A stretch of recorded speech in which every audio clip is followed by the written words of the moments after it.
할렐루야, 반갑습니다. 설교 외전 시작하도록 하겠습니다. 오늘은 성령이 좋은 것이라고 하는 제목의 말씀으로 함께 나누었습니다. 성령이 좋은 것, 그 말씀 조금 기억하기 좋으라고 성령은 좋은 것이요 라는 패러디해서 제목을 삼아봤는데, 하나님 말씀의 본문은 누가복음 11장 9절로부터 13절 말씀을 이제 본문으로 삼아서 하나님 말씀 나누는데요. 13절 한 구절 말씀만 더 읽고 또 설교 외전 시작하도록 하겠습니다.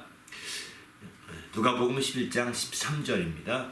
너희가 악할지라도 좋은 것을 자식에게 줄 줄 알거든 하물며 너희 하늘 아버지께서 구하는 자에게 성령을 주시지 않겠느냐 하시니라. 아멘. 오늘 이 말씀을 바탕으로 해서 오늘 설교에 관계된 비하인드 스토리를 함께 나누고 질문을 받는 시간 갖도록 하겠습니다. 육신에 좋은 것과 하나님이 보시기에 좋은 것이 다른 점이 어떤 게 있을까요? 육신에 좋은 것과 하나님 보시기에 좋은 것. 그러니까 성경은 이제 좋은 것을 주신다고 했는데, 그 좋은 것이하고 그 좋은 것이 육신에 좋은 것이 결코 아니다 이런 뜻은 아닙니다. 육신에 좋은 것도 주시겠지만 하나님이 좋은 것이라고 하는 것은 우리가 좋아하는 좋은 것만이 아니라 하나님께서 좋은 것이라고 하는 거죠. 굉장히 말이 조금 아마 복잡하긴데요. 이거 굉장히 중요한 표현입니다. 왜냐하면 하나님이 그럼 우리가 육신적으로 좋아하는 것은 전혀 안 주시냐?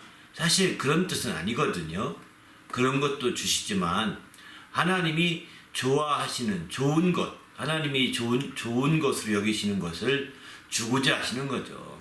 그런 것들을 통해서 우리가 더 만족을 하고 그런 것들을 통해서 우리가 더 이제 행복하기 때문에 하나님이 좋은 것, 하나님이 보시기에 좋은 것으로 주시고자 하는 거죠. 그러나 이제 우리에게 주실 때 꼭 육신에 좋은 것은 전혀 안 주신다 이렇게 말하는 건 조금 어폐가 있는 표현입니다. 그러나 중요한 것은 우리가 육신에 좋은 것을 중심으로 주시는 것은 아니라는 것입니다. 오늘 설교의 중심은 그런 뜻이죠. 하나님이 좋은 것을 주신다, 좋은 것 주셔서 만족하게 한다고 할 때 육신에 좋은 것을 중심으로 주는 것은 아니라 하나님께서 좋은 것으로 여기시는 그것을 중심으로 주시는 거죠. 그러니까 그 하나님께서 좋은 것으로 여기시는 그것이 때로 내 육신에게는 좋은 것이 아닐 수 있다는 것입니다. 때로 내 육신에게는 그것이 좋은 것보다는 또 안 좋게 느껴질 수 있는 그런 것들이 충분히 될 수가 있는 거죠. 그래서 우리는 내 육신이 좋은 것을 우리가 흔히들 다 얘기하면 그렇게 얘기해 좋은 것을 바라고 그런 것들을 기대하지만 안 되는 이유가 바로 거기에 있는 겁니다. 그러면 하나님이 그러면 어떤 것을 좋은 것으로 여기느냐? 우리가 그걸 알아야 되겠죠. 그래야 하나님이 좋은 것으로 우리에게 주신다고 할 때 하나님이 좋은 것이 어떤 것이냐? 이것을 알 필요가 있는 거죠. 그것은 창세기 1장부터 보시면 될 것 같습니다. 창세기 1장에 보게 되면 하나님이 보시기에 좋았더라. 하나님이 좋다고 여긴 것이 뭐냐면 바로 하나님이 창세기 1장에서 좋았더라, 보시기에 좋았더라, 보시기에 좋았더라 이렇게 말씀하시잖아요. 그때에 하나님이 보시기에 좋았다고 하는 그 좋은 것이 바로 육신에 좋은 것은 아니었다는 거죠. 그때 천지를 창조할 때 바로 그 경치가 좋았고 풍경이 좋았고 우주의 모습이 좋았고 이게 그렇게 정말 그런 것으로만 초점둬서는 안 되잖아요. 거기에 그렇게 육신의 상황에만 초점 둔다면 그러면 하나님이 그 좋은 것들을 왜 다 부숴가지고 다 지옥불에 던지겠습니까? 마지막엔 이 음부가 이 지옥 이게 다 이제 그 종이축같이 말려가지고 함께 사망과 함께 음부에 던져지게 된다고 그러는데 이렇게 할 리가 없는 거죠. 그 좋은 하나님이 그렇게 좋게 여기시는 그것인데 그런 것들을 다 하나님께서 지옥의 불못에 던져지는 이유는 바로 그 환경이나 상황이나 또 경치나 풍경이나 이런 것들이 좋았다라고 이해하는 것은 좋은 지혜는 아닌 것 같습니다. 그렇기보다는 오히려 하나님이 말씀하심에 그 말씀이 이루어지는 것을 보면서 좋게 여기신 거죠.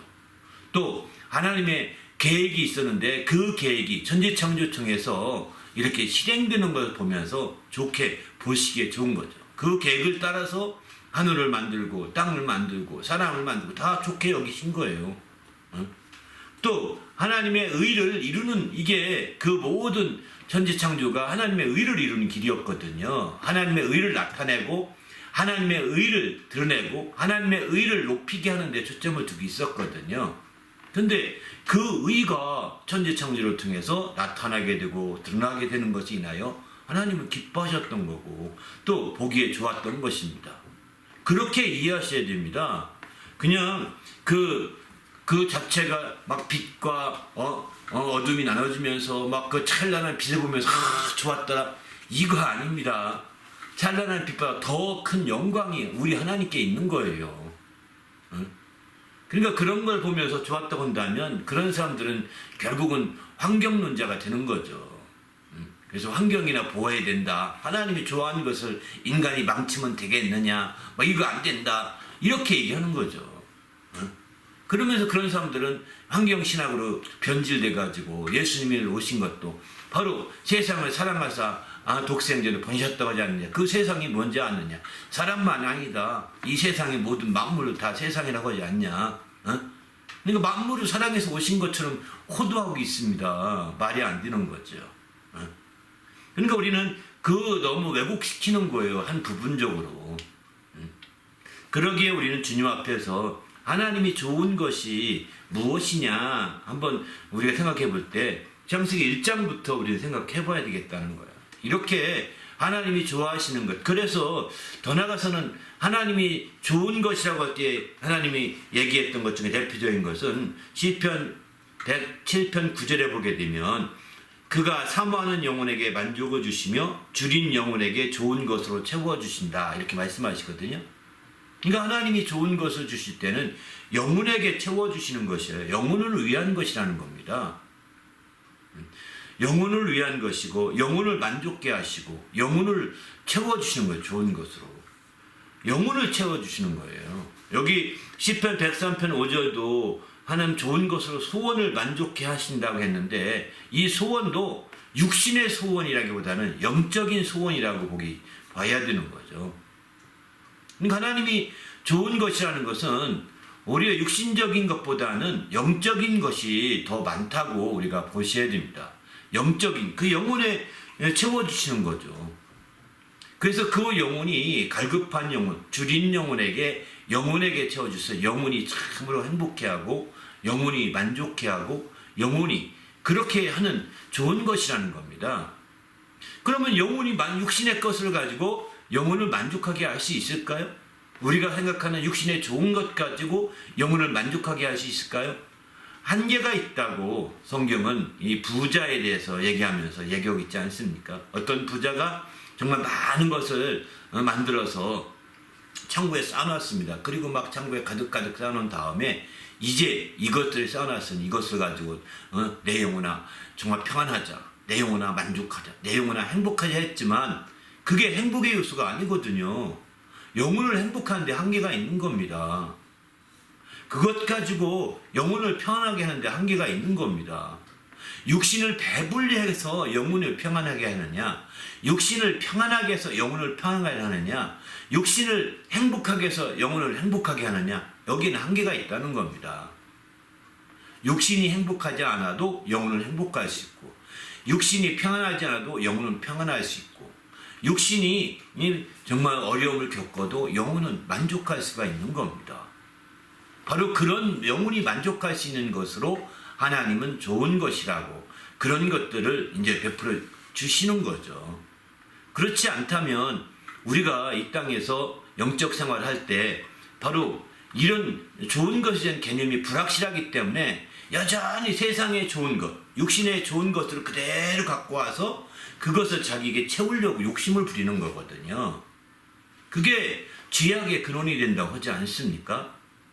우리는 그런 측면에서 볼 때 우리가 좋은 것이라고 할 때 하나님의 관점에서 좋은 것을 우리가 잘 이해하고 그런 것들을 통해서 우리가 확실하게 또 분명하게 가지고 가야 되겠다는 거예요. 그것을 하나님이 좋다고 여기시는 그 영적인 면에서의 좋은 것, 이런 것들을 바탕으로 우리가 좋은 것들을 추구하고 그런 좋은 것들로 채워지도록 하고자 하는 거죠. 그러나 실제적으로 여러분 육신이 좋다고 하는 것들을 가만히 보십시오. 그 설령 여러분이 로또에 당첨돼서 돈을 수십억 원을 벌었습니다. 설령 기쁘죠. 당첨될 때만 기쁘지 어떤 로또 당첨된 분에게 들어보니까 아니더라고요. 당첨됐을 때 그때만 기쁘대요. 돈을 막상 받으니까 너도 나도 이제 좀 돈 얻을 수 없을까 해서 막 달려오는 거 보면서 아주 막 지긋지긋하다 이런 식으로 표현도 하더라고요. 실제 로또에 당첨된 분이 얘기하는 거 들었습니다. 왜 이렇게 공짜로 사람들이 바라는지 모르겠다고. 아니 자기 것도 아닌데 왜 이렇게 아이와 벌었으면 뭐 하면서 다 그렇게 얘기한다는 거예요. 그러니까 참 지긋지긋하다 이렇게 얘기하더라고요. 그냥 무임승차하는 것으로 생각하더라고 그런 식으로. 그래서 저는 그걸 보면서 그분 고민되는 거죠. 이제 그때부터 어떻게 써야 되고 또 어떻게 써야 되고 잘 지내던 사람이 그거 당첨된 순간에 쏘에서 가져가려고 하고 막 그럽니다. 그런 걸 보면서 이제 참 좀 안타깝죠. 서로가 고민이 많아지고. 그러니까 이게 행복이 아니라 오히려 불행일 수도 있는 거예요. 실제로 이 로또에 당첨된 분들이 사실은 불행해진 사람이 훨씬 더 많다고 합니다. 행복해진 사람보다. 우리도 정말 주님 앞에서 하나님이 좋은 것이라고 여기시는 그 관점으로 좋은 것을 추구하시길 바랍니다. 그렇게 되면 행복할 것입니다. 그렇게 되면 만족할 수 있을 것입니다. 그러나 내 육신적인 면에서 좋은 것이라고 하는 것, 곧 다시 말하면 세상에서 좋은 것이라고 하는 것, 여기에 초점을 두고 당신이 추구하면 불행해질 것입니다. 행복해지기보다는 그걸 만지는 순간부터, 그게 좋은 것이 현실로 다가온 순간부터 또 당신을 고민해야 되고 또 걱정해야 되고 또 이런 쪽으로 가서 근심해야 되고 이렇게 될 겁니다. 그게 고난의 연속, 이게 불행의 연속이 되는 거예요. 그 자체가. 여러분 어떤 사람이 정말 공부를 열심히 해서 좋은 대학에 갔습니다. 갔더니 너무 기뻐서 학교 갔더니 학교에서 오리엔테이션 하는데 당장부터 막 이제 막 큰일 난 거예요. 이제 다 잘하는 사람 모였으니까 쫓겨날 판이니까 나만 어떻게 얘기해. 그러니까 그때부터 또 밤새는 거예요. 여러분 좋다는 건 그 합격이라고 하는 그 현실이 딱 된 그 순간 이후고 그 이후부터는 또 고생이 되는 거예요. 행복입니까? 아닐 수 있잖아요. 얼마든죠. 그래서 우리는 육신에 좋다는 것을 초점 둔 삶이 아니라 영혼에 좋다는 것을 이제 초점 두시고 여러분이 사시면 그게 행복의 비결이라는 거죠. 그게 행복의 지름길이 되는 겁니다. 거기만 만족이 있는 겁니다. 하나님이 만족하게 한다고 그러지 않습니까? 거기만 만족이 있는 거, 거기에 행복이 있는 거거든요. 만족할 때 행복해지는 거잖아요. 우리도 이런 행복이 넘치는 성도가 되시길 바랍니다. 성경에는 그래서 좋은 것 표현 많이 쓰지만 실제로는 세상에서 좋은 것들이라는 표현이 그대로 성경에 그대로 인용해서 또 비유로 말씀하실 때나 또 사람들이 얘기할 때는 다 그대로 그런 얘기가 다 적혀 있습니다. 그 좋은 것을 추구하는 게 아닙니다. 세상 사람들은 이 좋은 것들이 세상에서 좋은 것들이라고 하는 그 좋은 것들이 이제 자기에게 오지 않을 때 아예 죽었더라면 낫지 않았더라면 이런 식으로 상상을 한다니까요. 죽었더라면. 그래서 민수기 같은 데 보게 되면 이제 14장 2절 보면 이제 그 광야에서 죽었더라면 좋았을 것을 이러거든요. 광야에서 죽었더라면 좋았을 거라는 거예요. 또 출애굽기 16장 3절 보게 되면 이제 하나님의 손에 그냥 죽었더라면 좋았을 것을 이렇게 얘기합니다. 그러니까 지금 행복하지 않은 것은 다 죽었더라면이 주는 거예요. 육신적으로 보고 있는 거죠. 우리도 이제 육신적인 관점을 벗어나서 그러면 그들같이 불행해지는 겁니다. 영적인 관점으로 이 좋은 것들을 추구하시길 바랍니다. 그럴 때 우리가 정말 행복해질 수 있는 거죠. 하나님께서 다시 말해서 이제 말씀이 이루어지는 것, 또는 더 나가서 이제 그 의가 이루어지고 그분의 계획이 이루어지는 것, 그분의 뜻이 이루어지는 것, 이런 것들을 하나님이 좋은 것으로 여기신 것 같이 우리도 이렇게 좋은 것으로 그렇게 하나님의 말씀과 뜻과 의와 계획, 이런 것들의 좋은, 정말 좋은 것으로 여긴다면 우리가 더 행복해질 수 있고 더 주님 안에서 만족을 누릴 수 있는 그런 신앙이 될 거라고 확신합니다. 우리도 이런 멋진 신앙이 되시기를 예수님의 이름으로 부탁을 드립니다. 할렐루야. 예. 제목을 잡으실 때 성령이 좋은 것이라고 하셨는데 어떤 좋은 게 있나요? 하나님이 말씀으로 또 계획으로 의로 뜻으로 좋은 것이 그게 이루어지는 게 좋은 것이라고 했다. 이렇게 조금 전에 말씀드렸습니다. 그러니까 그런 하나님의 말씀이 이루어지고 뜻이 이루어지고 계획이 이루어지고 의가 이루어지는 그런 일련의 과정이 다 보기에 하나님이 보시기에 좋은 거예요. 다 이게. 그러니까 나의 삶 속에 그 말씀이 이루어지고 뜻이 이루어지고 의가 이루어지고 또 더 나가서 하나님의 계획이 이루어지도록 그런 것들에게 우리가 초점을 두고 좋은 기준을 삼아가시는 것이 굉장히 중요한 거죠. 그런데 그렇게 하나님의 말씀이 이루어지고 뜻이 이루어지고 의가 이루어지고 계획이 이루어지는 데 있어서 절대적인 정말 하나님의 역사를 이루신 분이 성령이신 것 같습니다. 성령으로 그렇게 다 성령의 역사가 성경에서는 오래 길지 않은 것 같거든요. 우리 하나님 아버지 역사가 더 태초부터 있었고 또 하나님의 아들 역사도 그래도 태초부터 이제 있었다 이렇게 말할 수도 있겠지만 성령의 역사는 그렇게 더 길지 않습니다. 오히려 다윗 때부터 성령이라는 말이 구체적으로 이렇게 나오게 되거든요. 그 이전에는 성령이라는 말이 등장하지 않습니다. 그러니까 성령이라는 말이 그 이후에 나오니까 성령의 역사는 별거 아닌 것처럼 생각하기 쉽거든요. 그런데 이 성령의 역사가 결국 말씀이 이루어지는데 성령이 역사하시고 하나님의 의가 이루어지는데 성령이 역사하시고 또 하나님의 뜻이 이루어지는데 성령이 역사하시고 하나님의 계획이 이루어지는데 성령이 함께 역사하고 있다는 것을 우리는 아셔야 합니다. 그래서 성령을 정말 성령으로 인하여 기뻐하고 좋아하시는 거죠. 정말 성령의 역사. 그래서 성령을 아주 귀히 여기시는 거예요. 또 아들도 마찬가지겠죠. 아들의 역사도 이와 같이 말씀을 이루는 역사예요. 또 아들의 역사도 의를 이루는 역사예요. 아들이 이 땅에서 다 이뤘다고 할 때 무엇 다 이루셨겠어요? 의를 다 이루신 겁니다. 하나님의 의를 다 이루셨기 때문에 다 이루었다라고 말씀하시는 거거든요. 또 하나님의 아들도 뜻을 다 이뤘고 그 뜻을 이루고 하늘에서 이루어진 뜻이 땅에서 다 이루어지게 그분은 기도하고 있잖아요. 그렇게 우리는 그분을 통해 다 이루어진 거예요. 계획도 하나님의 계획도 마찬가지죠. 하나님의 경륜이라고 하는 그 계획도 아들을 통하여서 이게 다 이루어지지 않습니까? 이런 일들이 이제 아들의 역사도 마찬가지죠. 그러나 여기서는 이제 왜 그러면 성령을 좋은 것이라고 했느냐? 그것은 바로 이와 같이 하나님의 역사를 이루는 모든 과정이 그 하나님이 보시기에 좋았다고 했고 그걸 좋은 것으로 여기신 하나님께서 이제 성령께서 그와 같은 일을 하시는 걸 보면서 좋은 것이라고 이렇게 표현한 것이 아닌가 생각이 듭니다. 아들도 그래서 저는 내 기뻐하는 자다. 내가 기뻐한다는 게 좋아하는 거잖아요. 그죠? 내 기뻐하는 자다. 이렇게 표현하잖아요. 내 사랑하는 자요. 내 기뻐하는 자다. 이렇게 말하거든요. 아들에 관하여서. 그것도 아들도 그분이 정말 기뻐하시고 좋은 것을 여기시는 거예요.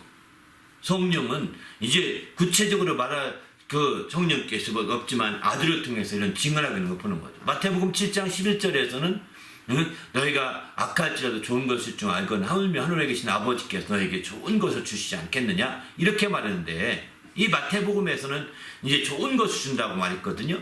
그런데 누가복음에서 11장 13절에서는 이렇게 말합니다. 바로 좋은 것이라고 앞에 것은 좋은 것인데 악할지라도 좋은 것을 자식에게 줄 줄 알고 여기까지는 똑같습니다. 하물며 하늘 아버지께서 구하는 자에게 성령을 주시지 않겠느냐. 이렇게 성령을 주신다. 구하는 자에게 좋은 것을 주신다고 마태복음 7장 11절을 말했는데 여기서는 구하는 자에게 성령을 주신다. 이렇게 말하는 거죠. 이 얘기는 곧 성령을 주시는 성령이 좋은 것이라는 것을 나타내고 있는 겁니다. 바로 똑같은 말씀을 다 같은 상황에서 하신 말씀을 똑같이 기록하고 있는데 왜 이렇게 달리 기록했을까요? 이것은 하나님이 그것을 얼마나 좋은지를 나타내고자 하는 하나님의 뜻이었다고 저는 생각합니다. 성령이 얼마나 좋은 것인지 이것에 대해서 하나님이 나타내고자 하는 뜻이었다는 거예요. 그 뜻을 생각해 볼 때 바로 이제 성령을 통해서 성령이 얼마나 하나님이 기뻐하시고 정말 예수님께 표현한다면 하나님이 기뻐하신다는 것을 알 수 있는 거죠. 더 나아가서 그게 바로 좋은 것이라고 하는 것을 예수님은 그렇게 표현하고 있다고 볼 수가 있는 겁니다.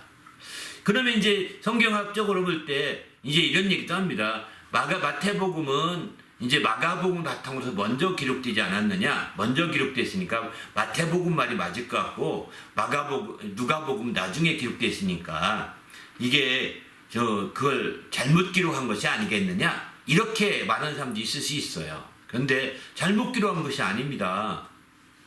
그것은 하나님께서 그렇게 기록하도록 그 성경을 기록할 때 바로 그렇게 허락하시고 인도해 주신 거라고 저는 봅니다. 바로 누가라고 하는 성경 기자가 그 모든 것을 채집해서 마지막 기록할 때 성령의 감동으로 기록된 거잖아요.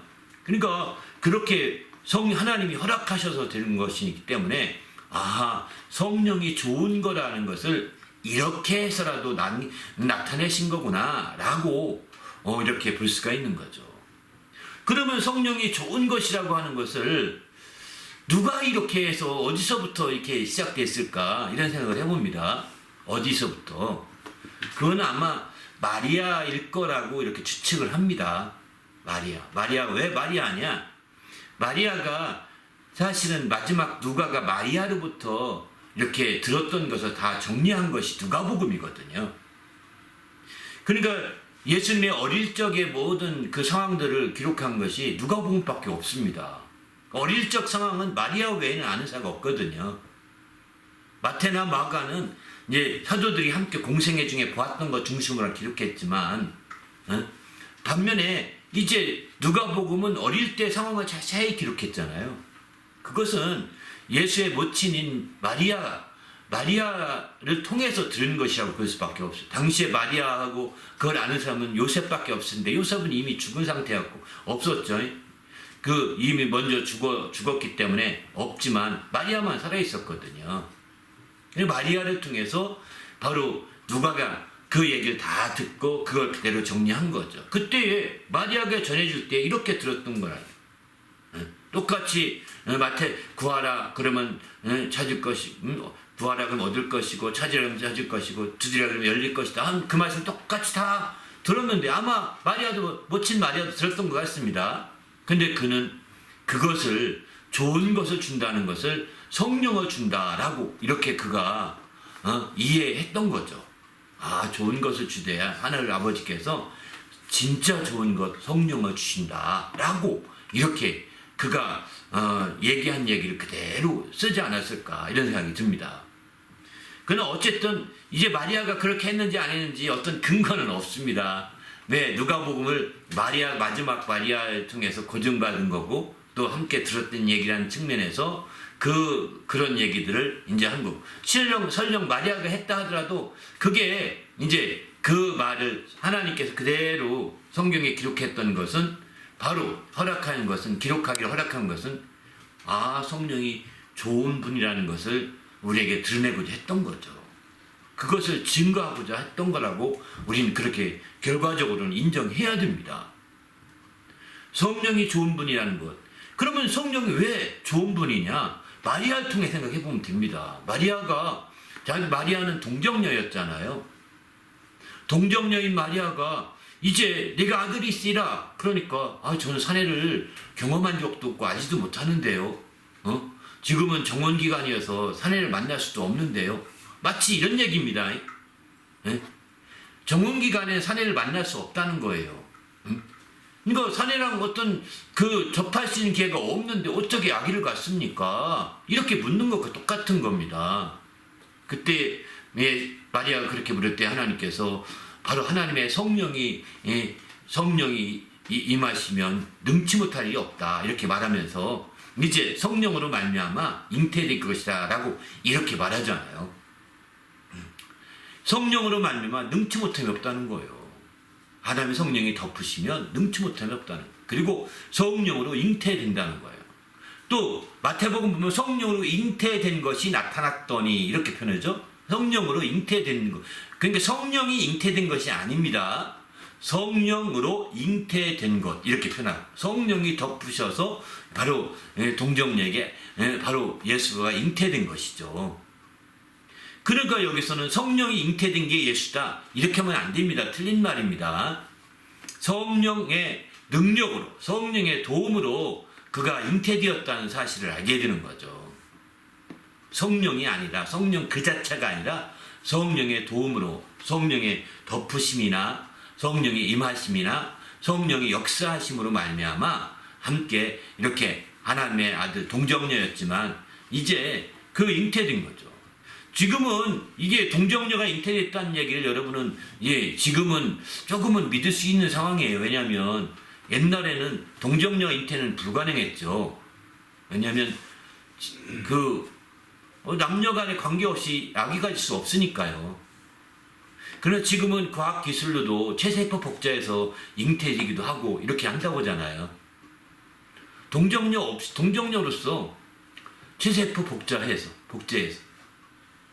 또 뭐 그런 식으로 잉태될 수도 있는 거예요. 그러니까 지금 시대는 동정녀 잉태에 하나님이 역사하시면 불가능이 없는 겁니다. 하나님의 역사로 이제 그렇게 잉태되었다고 볼 수밖에 없는 거예요. 그 하나님이 그 역사가 성령으로 역사해 주신 것이죠. 그래서 성령으로 그 누가복음은 성령으로 감동되었다. 마리아도 성령으로 감동되었다. 또 엘리사벳도 성령으로 감동되었다. 또 복중의 아이도 성령으로 감동되었다. 또 사가랴도 성령으로 감동되었다. 이런 표현들이 많이 나오는 것도 성령의 역사가 그들의 역사, 그들의 감싸셨다는 걸 보여주고 있는 거죠. 성령이 감싸신 거예요.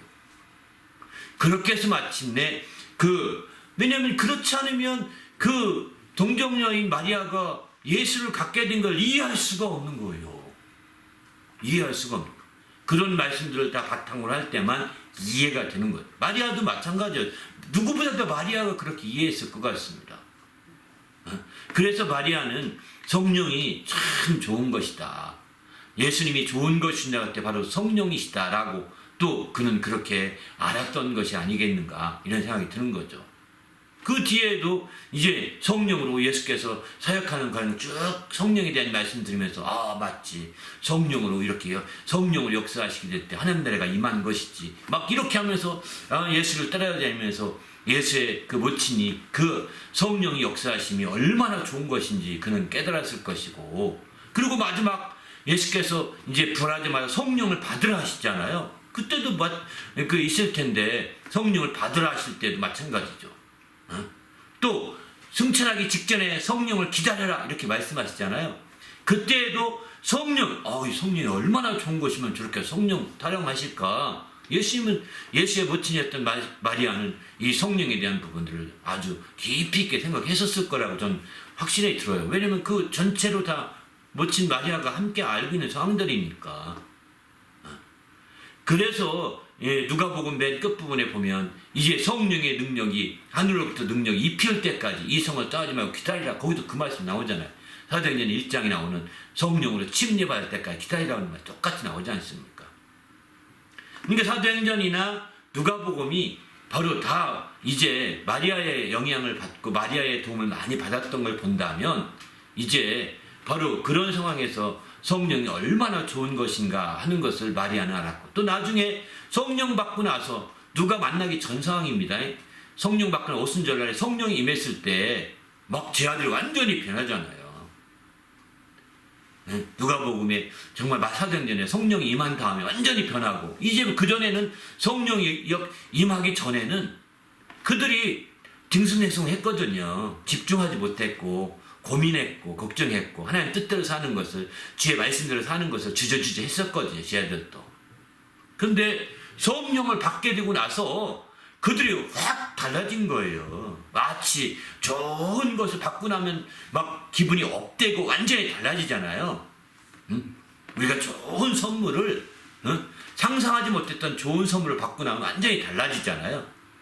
바로 이 마리아는 제 아들이 바로 성령을 받고 난 이후에 이렇게 변하는 걸 보면서 진짜 성령이 좋은 것이구나 라고 마리아는 알았던 것 같습니다.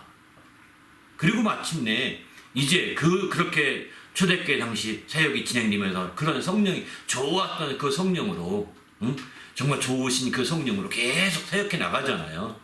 그래서 성령이야말로 좋은 것이다 라고 이렇게 마리아는 아주 많이 알았지 않았을까. 왜? 그게 다 마리아가 겪었던 보았던 것들이거든요. 그런데 나중에 한참 뒤에 누가라는 사람이 찾아와서 이 어떻게 시작된 것입니까? 어떻게 이 얘기할 때 예수님이 초기에 사역했던 그 구하라 기도에 대해 가르치는 말씀 얘기하면서 바로 성령을 주시지 않겠느냐 이렇게 거기서 좋은 것이 성령이기 때문에 그 좋은 것이 성령을 주시지 않겠느냐로 이렇게 쓰였지 않았겠는가 이렇게 보여지는 거죠.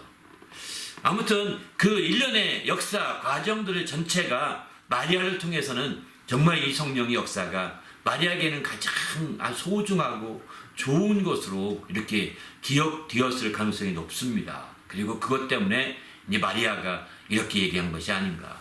어쩌면 마리아가 마태복음처럼 이제 좋은 것을 하늘에 계신 아버지께서 너에게 구하는 자에게 좋은 것을 주지 않겠냐 말했을지도 몰라요. 그리고 나 설명하기를 이 좋은 게 뭔지 아세요? 성령입니다. 바로 성령이 진짜 좋은 것입니다 라고 한참 설명을 들었으니까 어쩌면 누가가 그 좋은 것을 그냥 성령이라고 이렇게 쓰지 않았을까 이런 생각도 합니다. 그러나 하나님은 그렇게 해도 했을지 안 했을지 모르지만 그렇게 했다 하더라도 그것까지라도 허용한 것은 성령이 그만큼 좋은 것임을 우리에게 나타내고자 했던 것이죠. 그렇지 않습니까? 이런 성령이 좋은 것이라고 이렇게 이해하게 되는 이 내력을 쭉 말씀드리는데 우리가 어떤 성령에 대한 좋은 좋은 평가, 좋은 어떤 좋게 여기는 그런 가치관을 가지시기 바랍니다. 성령을 받으면 어떻게 되고 성령을 받으면 부정적인 걸 내놓으셔야 합니다. 성령에 대한 긍정적인 그리고 좋게 여기는 그런 우리의 생각을 가지셔야 합니다. 그런 마음을 가지셔야 합니다. 그래야 성령을 사모할 수 있는 거죠. 성령이 부담 주는 거요, 짐 주는 거요, 어렵게 하는 것이 결코 아니라는 것입니다. 성령이 우리에게 좋은 것입니다. 할렐루야. 이 좋은 것을 우리가 온전히 회복하는 성도가 되시길 바랍니다. 그런데 이제 한 가지만 또 얘기 더. 성령이 그럼 진짜 왜 좋은 것이냐? 제가 요것만 먼저 이거 따로 설명드려야 될 것 같아서 이걸 먼저 설명하고 나면 네가 거꾸로 될 것 같아. 먼저 배경을 설명드린 거예요. 그럼 왜 좋은 것이냐? 성령이 임하시면은요. 성령이 요한복음 16장 13절에 보게 되면 우리를 진리 가운데로 인도하신다고 그러지 않습니까? 모든 진리 가운데 진리의 성령이 임하시면 진리 가운데 인도하신다는 거예요.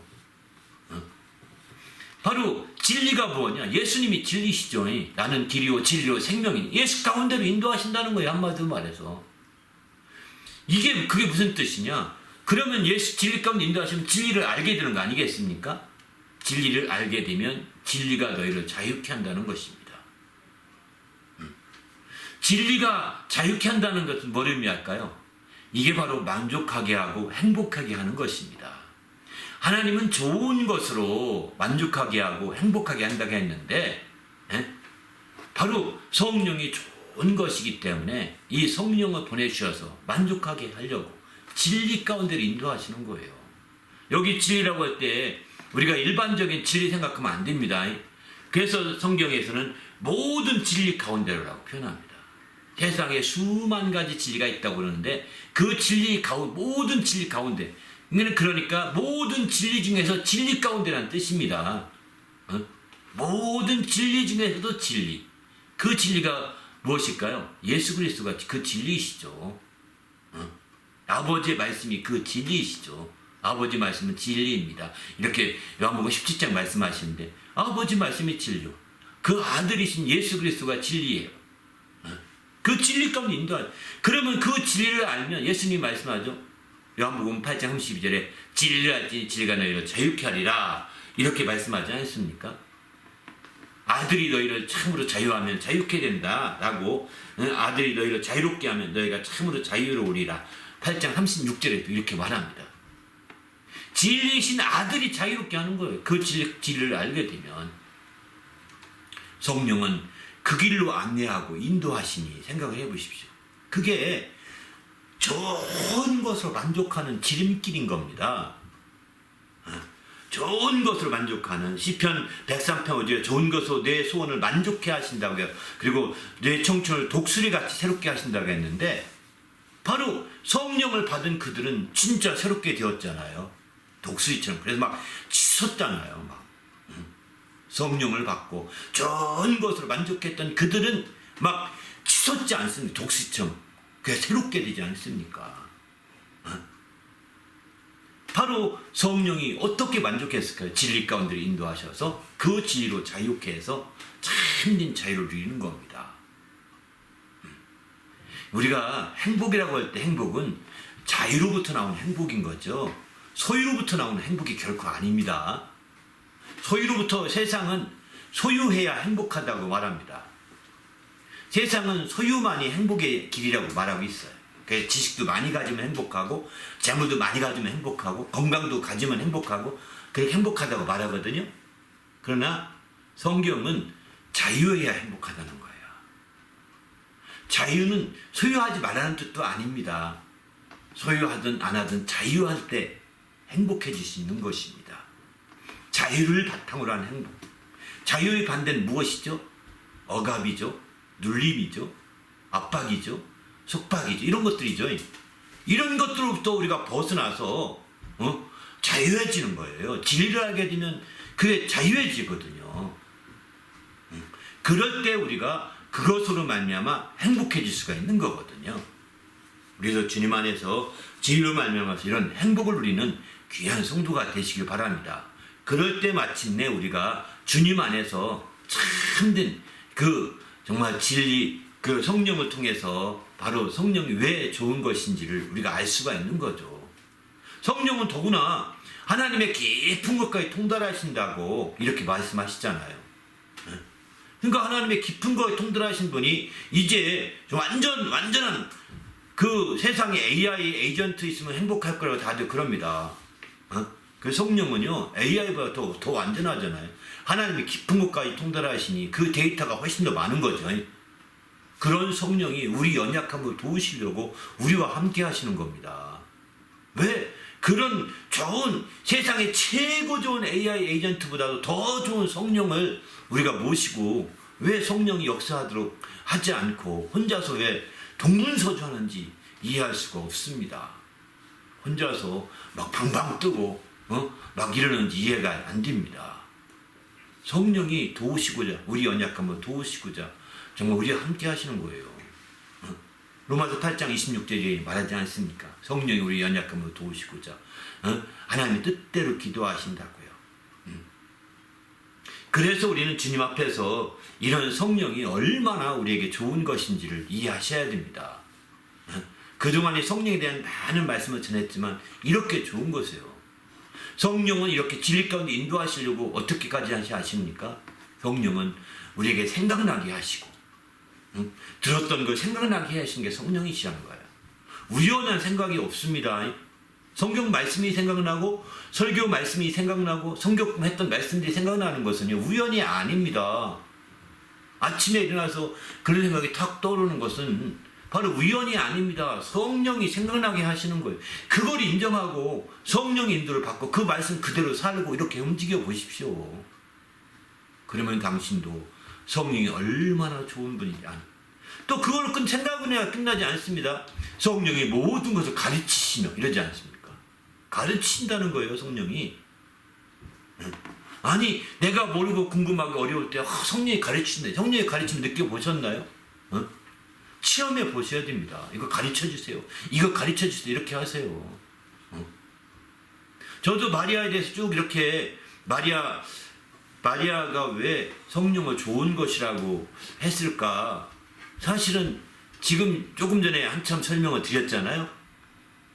사실 그 얘기는 저도 지금 처음 얘기하는 거예요. 오늘 설교하면서 처음 언급한 거예요. 저도 기도했어요. 왜 누가복음에서 성령을 좋은 것으로 이렇게 말했을까요? 가르쳐 주세요. 가르쳐 주세요. 가르쳐 주세요. 네? 저는 이렇게 계속 기도했거든요. 근데 어떤 특별한 주님의 가르침 잘 몰랐어요. 그래서 설교 중에 어쩌면 누가복음 마리아의 도움을 많이 받은, 누가가 마리아의 도움 받아서 마리아에게 인터뷰한 내용이 많이 실려 있으니까 좀 마리아에게서 인터뷰할 때 받았던 말씀일 수도 있겠다. 이렇게 지나가면서 감동이 되고 깨닫게 해주셨어요. 그래서 그게 어디에 어떤 근거가 없는 거지만 그런 추론해 볼 수 있는 거. 주님이 전 성령이 가르친 것이라고 생각합니다. 저 이게 정말 어떤 학문적 접근한 것이 아니지만 이렇게 주님께서 깨닫게 해달라고 기도 많이 했는데 이렇게 깨닫게 해주신 걸 본다면 이런 것들 경험이 있어야 되는 거예요. 이런 경험이 있으시면 성령으로 말미암아 그런 깨달음을 많이 느낄 수 있는 거죠. 성령은 그뿐만 아닙니다. 말씀하신다고 했어요. 어떤 환난이나 핍박받을 때 무슨 말 하는지 말하신다고 했어요. 일러주신대요. 성령이. 그게 다 성령이 인도하시는 거거든요. 그러니까 정말 넌 무슨 말 할지 염려하지 말라. 내가 말할 것을 가르쳐 주리라. 일러주리라. 이렇게 말씀하시죠. 말하시는 이는 성령이시니 아버지의 성령이시다. 라고 예수님이 직접 이렇게 말씀하시잖아요. 이렇게까지 말하면서 인도해 주시는 거거든요. 그런 점에서 볼 때 성령이 정말 얼마나 좋은 분인가를 여러분 이거보다 주님은 3년 동안 이 땅에 공생의 생활하시면서 이제 하늘로 이제 승천하시고 올라가셨지만 성령은 우리 내내 함께 하시는 거예요. 우리가 이 땅에 사는 동안 내내. 정말 우리가 잠시 죄를 지었다고 해서 성령이 훌쩍 떠나가는 분이 아니십니다. 그런 성령이시잖아요. 그러니까 얼마나 좋은 분이십니까? 이런 성령이 좋은 것을 확실히 아시고 성령의 인도함 받으시면 여러분도 행복해질 수 있는 겁니다. 할렐루야. 좋은 것으로 만족할 수가 있는 거죠. 그래서 이런 참된 자유로 말미암아 행복이 넘치는 그런 성도가 되시기를 부탁드립니다. 할렐루야.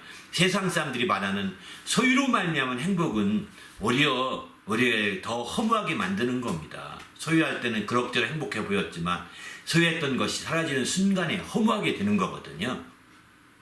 소유로 말미암은 행복보다는 자유 말미암은 행복이 성경에서 우리에게 가르쳐준 참된 행복인 겁니다. 이 참된 행복을 누리는 성도가 되시기를 바랍니다. 이를 위해서는 진리를 알아야 합니다. 진리의 성령이 역사하셔야 합니다. 그러면 성령께서 진리 가운데 인도해 주시고 마침내 우리는 그 진리로 말미암아 자유하게 되어서 행복하게 되고 만족할 수 있는 귀한 신앙생활을 할 수 있는 거죠. 이 얼마나 좋은 성령이십니까? 이런 좋은 성령을 힘입어 사는 성도가 되시기 바랍니다. 이런 성령을 따라 행하는 성도가 되시기를 부탁드립니다. 할렐루야. 또 빌립보서에서 더 좋은 것을 라는 표현을 썼다고 하셨는데 한번 설명해 주세요. 빌립보서가 아니라 히브리서죠. 히브리서에 보면 오늘 주보 뒷면에도 이제 자세히 써놨거든요. 근데 거기 보면 이제 더 좋은 것에 대한 얘기가 쭉 나옵니다. 7가지가 쭉 나옵니다. 더 좋은 것에서.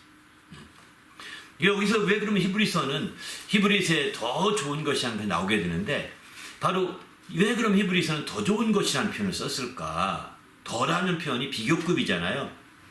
그것은 곧 서양 사람들이 일반적으로 좋은 것이라는 것이 너무나 개념들이 굳어있지 않습니까?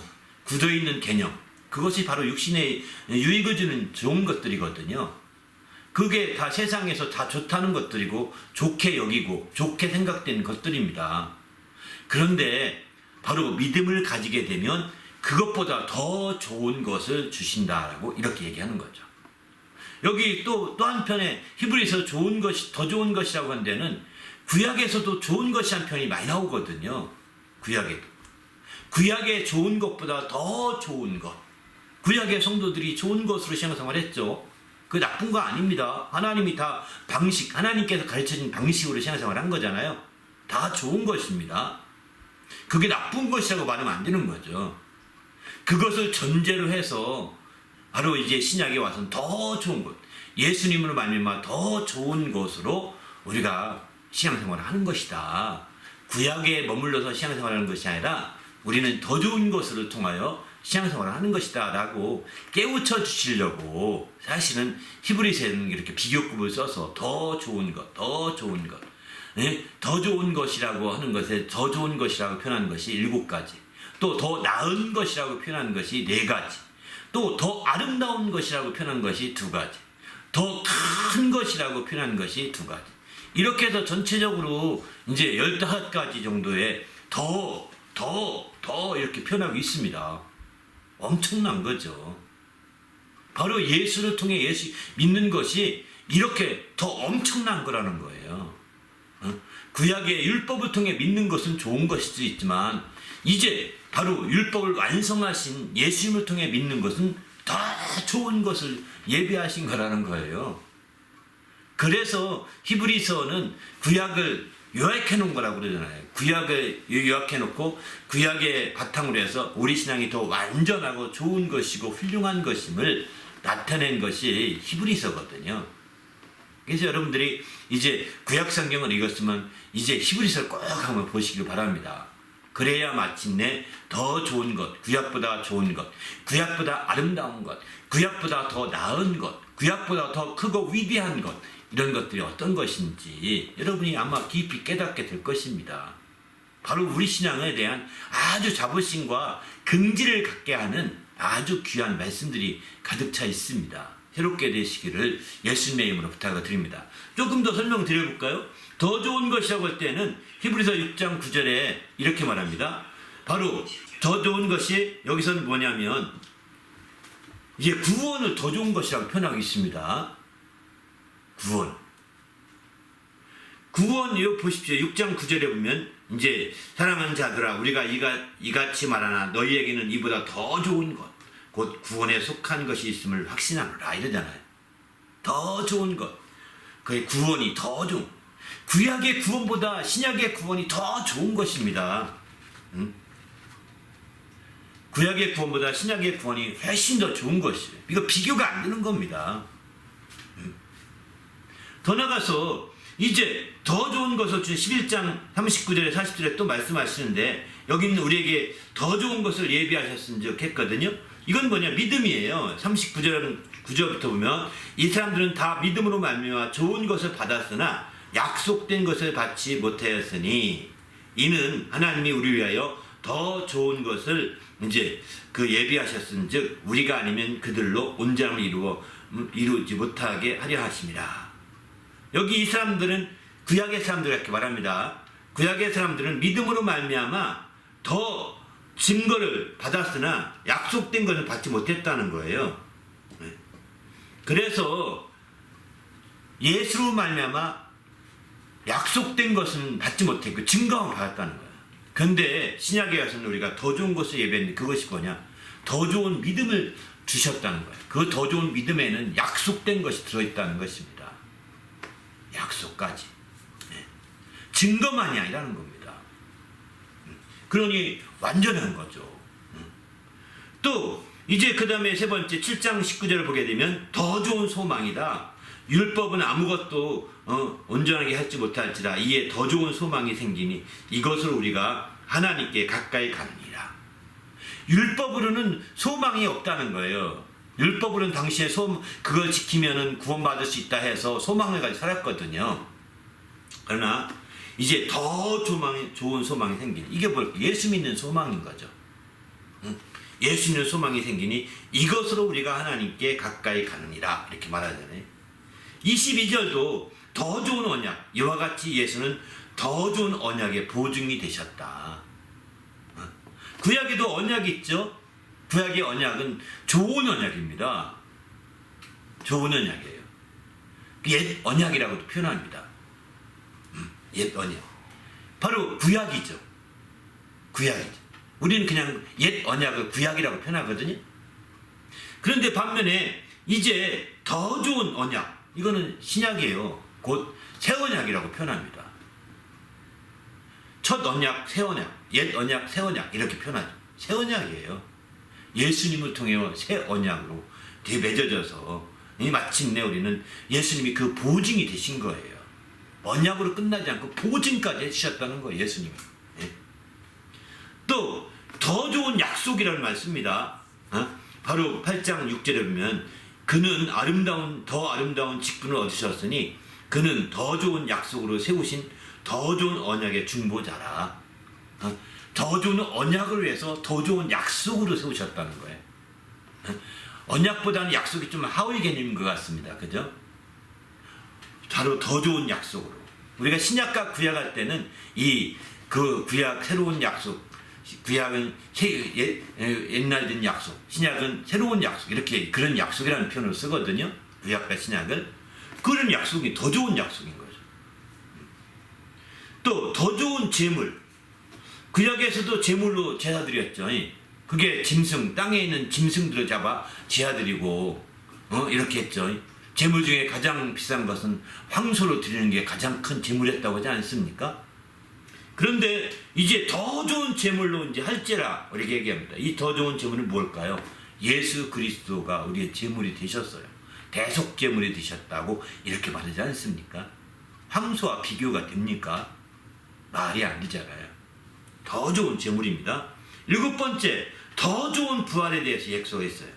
바로 히브리서 11장 35절에 보면은 이제 여자들은 자기의 죽은 자들이 부활로 받아들이기도 하며 어떤 일은 더 좋은 부활을 얻고자 하여 심한 고문을 받되 구차히 풀려나기를 원하지 아니했다 이렇게 말합니다. 더 좋은 부활을 얻고자 했다는 거예요. 신약에서 부활은 더 좋은 부활을 우리는 꿈꾸는 거죠. 예수 그리스도 말미암아 부활이 더 좋은 부활인 것이죠. 그 외에도 더 나은 제사라고 히브리서 11장 4절에 이렇게 말합니다. 더 나은 제사. 아벨이 드렸던 제사보다 더 나은 제사라는 거예요. 아벨은 가인보다 더 나은 제사를 하나님께 드렸다 이렇게 표현하거든요. 아벨이 드린 제사. 그러나 예수님의 제사는 가인이 드린 제사보다 훨씬 더 나은 제사거든요. 예수님이 드린 바로 이 영원한 제사, 이것은 가인이 드린 제사보다 훨씬 더 나은 제사라고요. 그렇기 때문에 여기서 더 나은 제사가 때 마침 예수님의 그 제사를 더 설명하고자 하는 것도 없잖아 있습니다. 더 나은 본향 11장 16절 보게 되면 그들이 믿음으로 사준 자들이 그들이 더 나은 본향을 사모하니 하늘에 있는 것이라 이렇게 말하죠. 그래서 그들은 하늘에 있는 본향을 향해서 찾아보고 마침내 그들을 하나님이 한 성을 예비하셨느니라 이렇게 말하지 않습니까? 엘세한 성인 거죠. 바로 이스라엘 사람들이 가나안 땅에 들어가기 처럼 섬했지만 그것은 하나의 비유에 불과하다는 거예요. 더 나은 본향이라는 겁니다. 이게 지금도 이스라엘 사람들은 가나안 땅에 살려고 정말 본향이가 살려고 몸부림치잖아요. 그러나 더 나은 본향을 꿈꾸는 게 우리 그리스도인들입니다. 바로 아버지 집인 거죠. 또 더 나은 피, 히브리서 12장 24절은 새 언약의 중보자이신 예수, 아벨의 피보다 더 나은 피, 아벨의 피보다 더 나은 피, 더 나은 것을 말하는 뿌린 피니라 이렇게 표현하죠. 아벨의 피보다 더 나은 피라고 표현하죠. 그러니까 아벨의 피보다 더 나은 피, 더 나은 피로 드려진 제사니까 더 나은 제사가 되는 거죠. 더 나은 거라는 거예요. 예수의 피로 뿌려진 게 더 나은 것입니다. 비교가 안 되는 거죠. 또 더 낫다고 한 가지 더 있는데 더 낫고 그 영구한 소유. 히브리서 10장 34절 보게 되면은 너희가 갇힌 자를 동정하고 너희 소유를 빼앗기는 것도 기쁘게 당하는 것은 더 낫고 더 나으며 영구한 소유가 있는 줄 압니다. 더 낫다는 겁니다. 소유를 우리는 얻더라도 더 낫고 영구한 소유를 원하는 겁니다. 아까 부자 얘기하면서 부자 천국에 많이 쌓아놨지만 천국에 쌓아놓고서 이제 막 내 영혼아 이것까지 편하자. 이렇게 할 때 하나님께서 정말 오늘 내 영혼을 참 네 것이 되겠느냐 이렇게 물어보죠. 어리석은 자라고 말하지 않습니까? 땅에 쌓아놓고 영혼을 부유하게 할 수 없습니다. 땅에 쌓아놓고 영혼을 만족시킬 수 없다는 거예요. 쌓아놓으려면 하늘에 쌓으라는 거예요. 동록이 쓰지 않는 하늘에 쌓아놓으라고 표현하지 않습니다. 도적질하지 않는 하늘에 쌓아놓으라고 그러죠. 땅에 창고 짓고 쌓아놓으라고 하지 않았습니다. 바로 그런 재물이 있다면 그런 재물을 가지고 정말 영원한 친구를 사귀라고 주님 말씀한 불의한 재물로 영원한 친구 사귀라고 하지 않습니까? 불의한 재물로 그렇게 해야 영혼의 영구한 소유가 되는 거예요. 땅에 쌓아놓으면 내 것이, 내 통장에 넣으면 내 것이지 영구한 내 것이 아닙니다. 내가 살아있는 동안 내 것일 뿐입니다. 그것을 하늘의 통장에 쌓아놓으라는 것입니다. 이렇게 말하면 헌금을 강요한다 할지 모르지만 바로 헌금하는 거예요. 하나님께 드리라는 겁니다. 그래야 영구한 내 소유가 되는 거예요. 땅에 쌓아놓은 소용이 없어요. 빌딩 수백 개 있어도 소용이 없어요. 당신이 죽으면 다 날아갑니다. 누군가가 다 흩어갑니다. 하늘에 쌓아놓을 때 나의 더 낫고 영구한 소유가 되고 이렇게 되는 거죠. 아까 그 부자는 땅에 천국에 쌓아놔서 결국은 그 영혼이 가면 끝장이거든요. 아무것도 영혼을 행복하게 못합니다. 그러나 그가 창고를, 이 땅의 창고는 조그맣게 창고 만들어 놓고 나머지는 하나님께 드렸더라면, 주의 역사에 그 모든 걸 다 드렸더라면, 지금은 그 창고에는 없겠지만 하늘의 창고에 쌓였고 거기는 도적도 안 맞고 동록, 동전, 옛날에 동전이 녹쓰는 거죠. 녹슬지도 않는다는 겁니다. 그런 정말 더 낫고 영구한 소유를 얻게 되는 거죠. 그런 자가 되어야 사실은 우리 신학에 와서 우리는 히브리서에서 가르치는 그 좋은 이런 신앙인 거죠. 우리도 이런 멋진 신앙이 되시기 바랍니다. 더 나아가서 더 아름다운 이름을 기업으로 주셨다고 표현하죠. 1장 4절에 보면 더 아름다운 이름이라고 표현하거든요. 예수님이 가지신 이름이 더욱 아름다운 이름을 기업으로 얻으셨다 이렇게 말하거든요. 예수께서 천사보다 훨씬 뛰어남은 천사들보다 더욱 아름다운 이름을 기업으로 얻으셔서 그렇다 그렇게 말하거든요. 더 아름다운 이름을 기업 얻었다는 겁니다.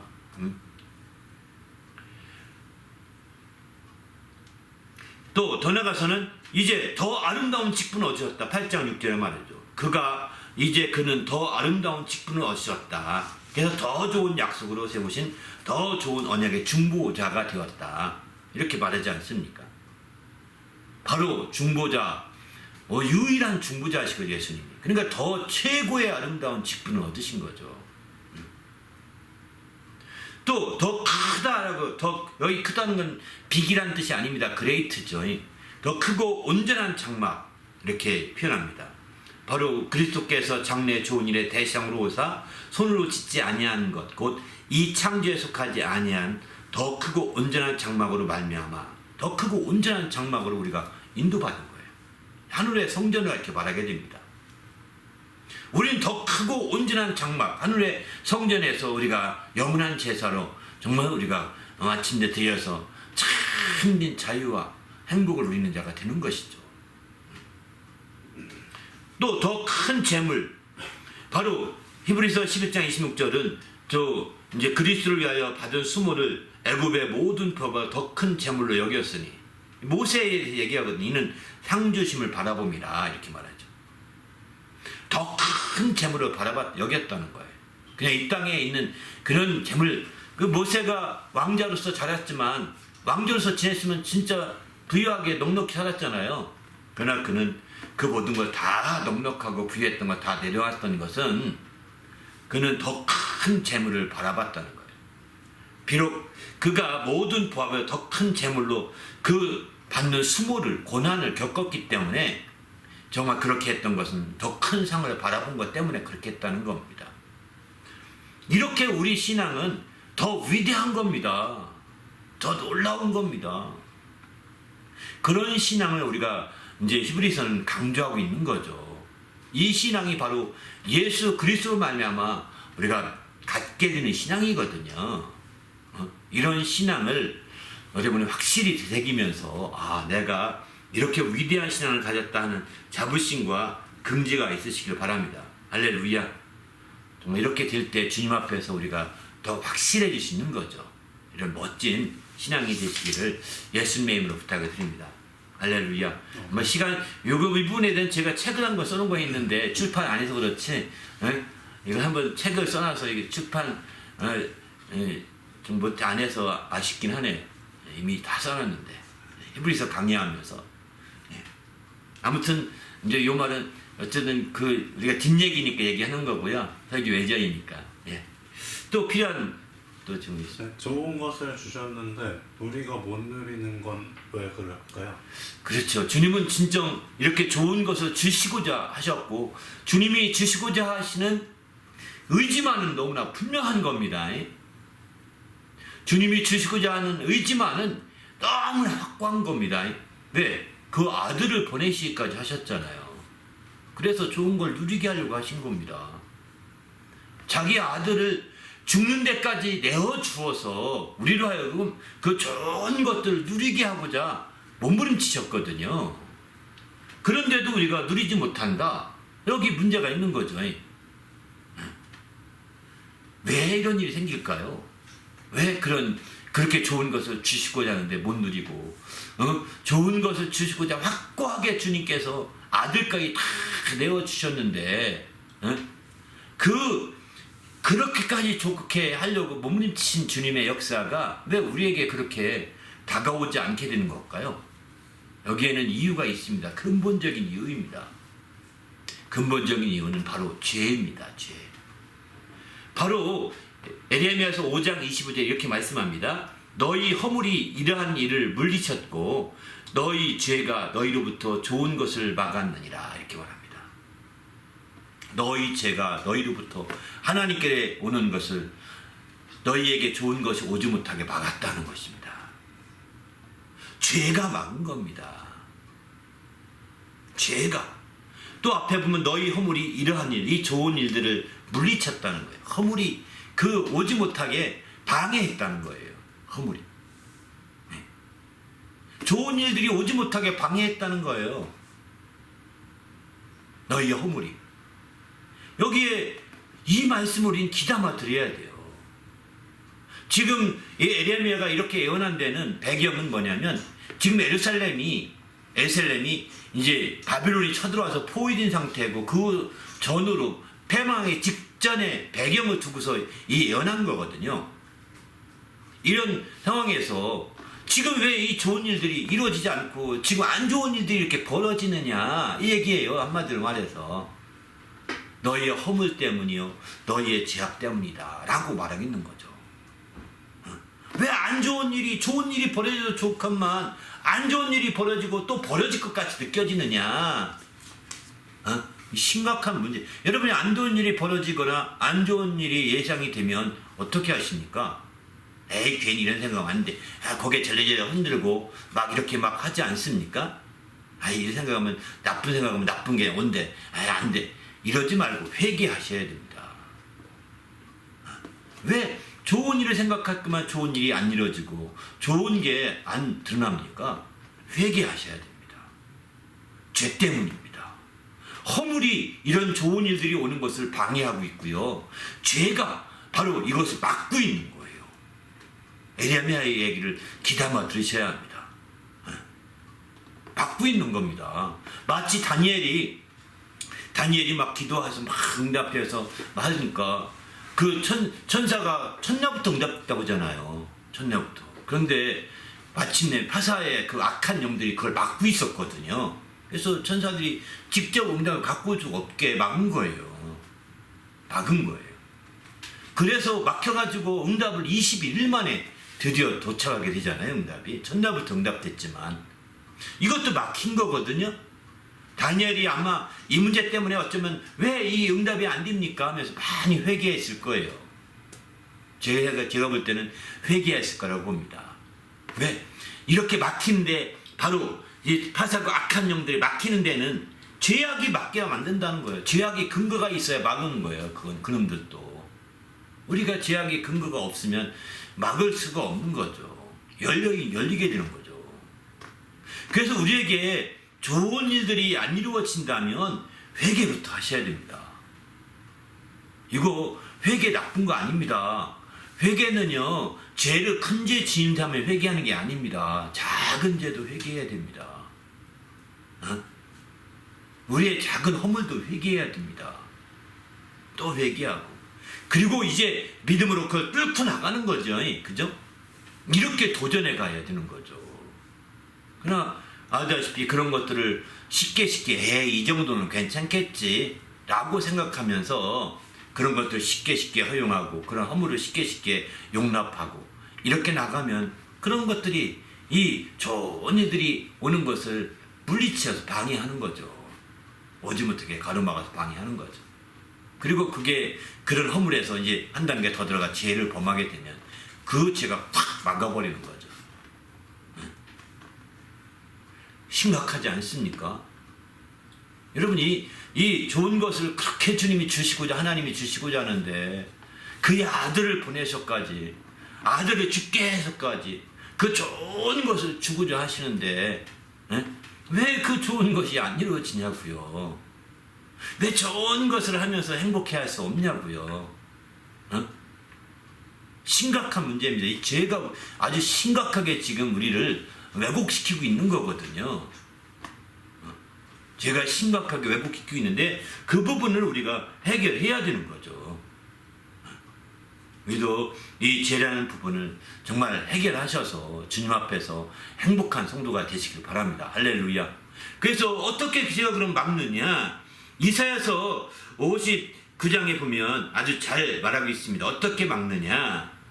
59장 2절에 보면 오직 너희의 죄악이 너희와 하나님 사이를 갈라놓았다 이렇게 말합니다.